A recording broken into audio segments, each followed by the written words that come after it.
சக்தி இல்லையேல் சிவம் இல்லை எனில் நான் பிரஜாபதி தக்ஷன் சிவனிடமிருந்து சக்தியை பிரிப்பேன். பிரபஞ்சத்திலிருந்து சிவநாமத்தையே அழிப்பேன்.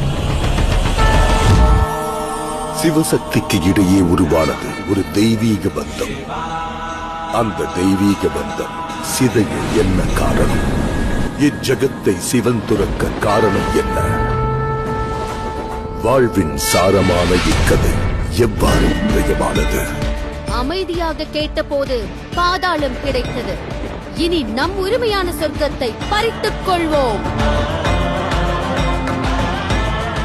இன்று தேவர்கள் இனத்தையே அடியோடு அழிக்கப் போகிறேன். பிரம்மனாகிய நான் அனைவரிலும் சிறந்தவன். எப்பொழுதெல்லாம் அகங்காரம் தலைவிரித்தாடுகிறதோ அப்பொழுது நான் வருவேன். அவ்விடத்தை செய்வேன் சுத்தம்.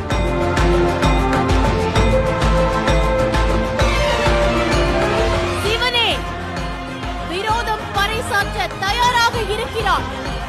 தாட்சாயினி சதி, இது என் அழைப்பல்ல, எச்சரிக்கை. விரோதத்தின் எச்சரிக்கையில்தான் அன்பின் அழைப்பு ஒளிந்திருக்கிறது.